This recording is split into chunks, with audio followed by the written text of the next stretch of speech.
Shalom bien-aimé dans le Seigneur, bonsoir à tous. Alors ce soir, j'ai un message important pour toi qui m'écoutes. J'aimerais te dire que le manque de discernement fera que là où il faut mener une action, tu attendras en priant. C'est-à-dire tu vas attendre dans la prière alors qu'il faut mener une action. Et là où il faut prier, tu essaieras par toi-même.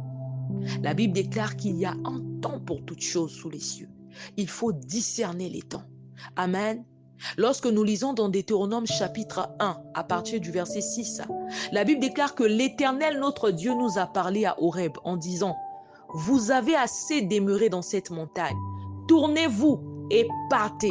Allez à la montagne des Amoréens et dans tout le voisinage, dans la plaine, sur la montagne, dans la vallée, dans le midi, sur la côte de la mer, au pays des Cananéens et au Liban, jusqu'au grand fleuve, au fleuve d'Éphrata.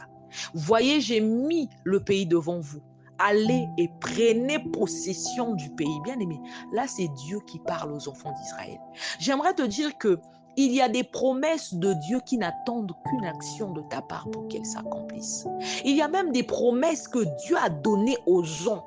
Ces promesses-là n'attendent que toi tu t'impliques, comme ce fut le cas de Josué. On va lire tout à l'heure dans Josué chapitre 1.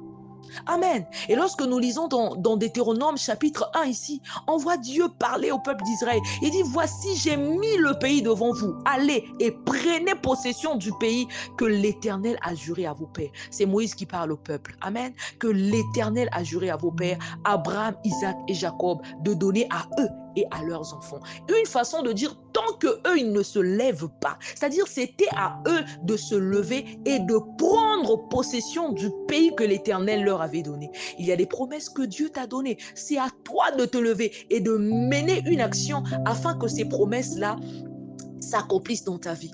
Il y a des promesses qui n'attendent que ton implication. Il y a des promesses qui n'attendent que tu te lèves. L'action n'est pas toujours la même pour chacun de nous. Amen. Dieu avait donné une promesse dans la vie de Jacob. Dieu avait dit par Abraham que je bénirai ta postérité après toi. Mais on voit Jacob travailler. C'est-à-dire pour que cette promesse-là de faire prospérer la postérité d'Abraham s'accomplisse dans la vie de Jacob. Jacob a travaillé chez Laban. On va lire ça tout à l'heure dans Genèse chapitre 30. Il a travaillé et la Bible nous dit qu'il devint riche après avoir travaillé. Dans le cas de Jacob, il a fallu qu'il travaille. C'est-à-dire l'action qu'il fallait mener pour lui, c'était fallait travailler. Et lorsque nous allons dans 1 Roi chapitre 17, lorsque Dieu envoie Élie au torrent de Kérit, plus tard après, Élie n'a plus de quoi manger, il n'a plus de quoi boire. Dieu l'envoie à Sarepta, Dieu l'envoie à Sidon. Le même Dieu qu'il avait envoyé au torrent de Kérit lui donne une autre direction. Amen. Dans son cas, il n'a pas travaillé. C'est-à-dire l'action qu'il était appelé à faire, c'était de se déplacer. Nous devons avoir le discernement. Il y a des promesses de Dieu qui n'attendent que ton implication. Il y a des promesses de Dieu qui n'attendent qu'une action de ta part pour qu'elles s'accomplissent. Il y en a qui traitent même certains hommes de Dieu de menteurs, qu'il m'a trompé, il m'a donné une prophétie qui ne s'accomplit pas. Nous devons avoir le discernement. Lorsque nous lisons dans Josué chapitre 1, à partir du verset 1, la Bible déclare qu'après la mort de Moïse, serviteur de l'Éternel, l'Éternel dit à Josué, fils de Nun, serviteur de Moïse, « Moïse, mon serviteur, est mort. Maintenant, lève-toi, passe ce Jourdain, toi et tout ce peuple, pour entrer dans le pays que je donne aux enfants d'Israël. » Bien-aimé, tu te rends compte que tant que Josué ne mène pas cette action, le peuple n'entre pas en possession du pays que l'Éternel Dieu leur avait donné. C'est-à-dire pour que le peuple d'Israël entre en possession du pays que Dieu leur avait donné, il fallait que Josué fasse cette action. Il fallait que Josué se lève et passe le Jourdain avec le peuple d'Israël. Bien aimé, c'est là où tu te rends compte qu'il y a des promesses de Dieu dans la vie de quelqu'un qui attend que toi tu mènes une action selon ce que Dieu attend de toi pour qu'elle s'accomplisse. Il y a même des promesses de Dieu dans ta vie qui attendent que tu mènes une action pour qu'elle s'accomplisse.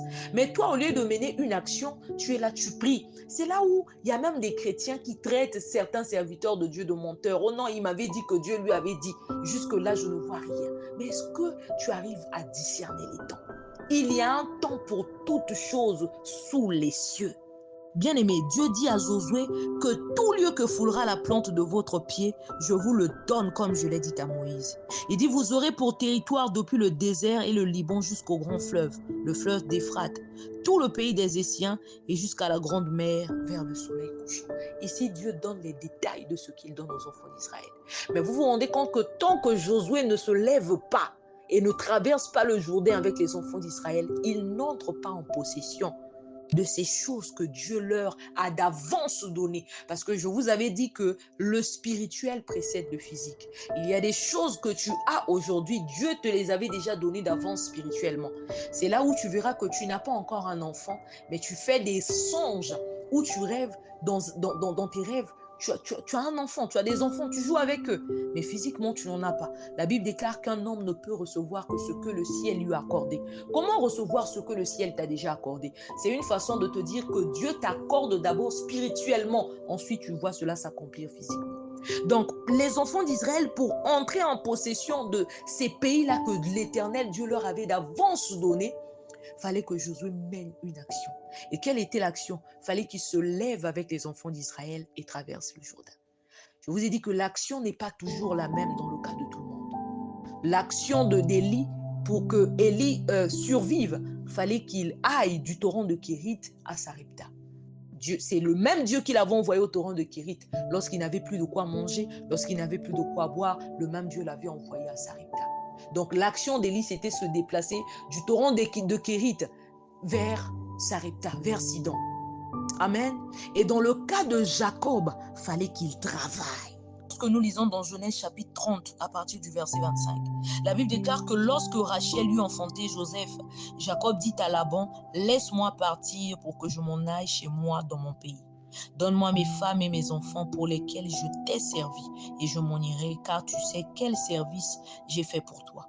Laban lui dit, puissé-je trouver grâce à tes yeux? Je vois bien que l'Éternel m'a béni à cause de toi. Fixe-moi ton salaire et je te le donnerai. Jacob lui dit, tu sais comment je t'ai servi et qu'est devenu ton troupeau avec moi, car le peu que tu avais avant moi s'est beaucoup accru et l'Éternel t'a béni sous mes pas. Maintenant, quand travaillerai-je aussi pour ma maison? Bien-aimé, c'est Jacob qui parle. Il avait la promesse. Alléluia. Verset 31, Laban lui dit, que te donnerai-je? Et Jacob répondit, tu ne me donneras rien. Si tu consens à ce que je vais te dire, je ferai paître encore ton troupeau et je le garderai. Bien-aimé, après cela, Jacob a encore travaillé pour Laban. Il a encore travaillé.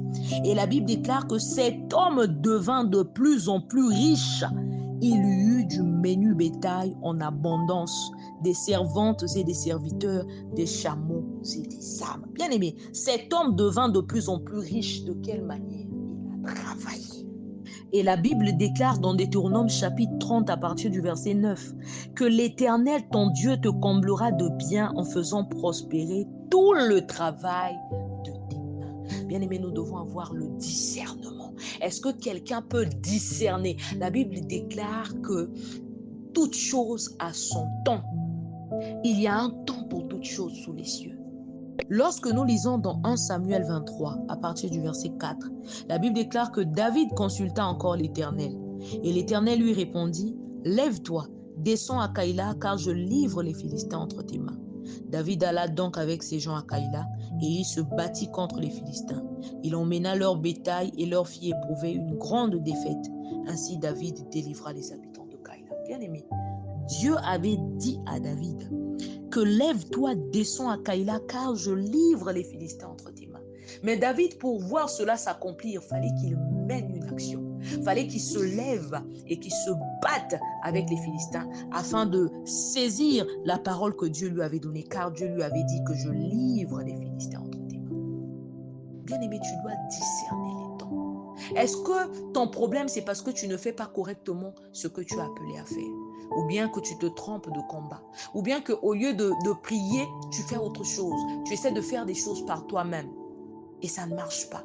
Est-ce qu'au lieu de mener une action, est-ce que ton problème, c'est pas le fait de, parce que tu ne sers pas Dieu. Dieu t'attend dans son champ, mais toi tu t'attends. À cause de cela, ces promesses-là attendent. Ces promesses-là attendent une action de ta part. Est-ce que ton problème, c'est pas parce que tu sers Dieu avec négligence. La Bible déclare que maudit soit celui qui sert, celui qui fait l'œuvre de Dieu avec négligence.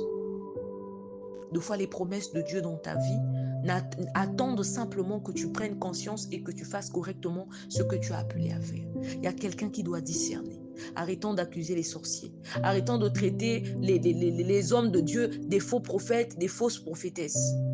Il y a des promesses de Dieu qui attendent certainement une action de ta part. Tu dois discerner. Demande à Dieu, à quelqu'un qui doit se repentir. Peut-être que ton problème, c'est que tu sers pour toi, mais tu fais l'œuvre de Dieu avec négligence. Il y a une malédiction qui accompagne ceux qui servent Dieu avec négligence. Maudit soit celui qui fait l'œuvre de Dieu avec négligence. Il y a une malédiction qui est attachée à eux parce qu'ils font l'œuvre de Dieu avec négligence. Il y a quelqu'un qui doit prendre conscience. Tu dois discerner. Tu dois te repentir, demander pardon à Dieu. Amen.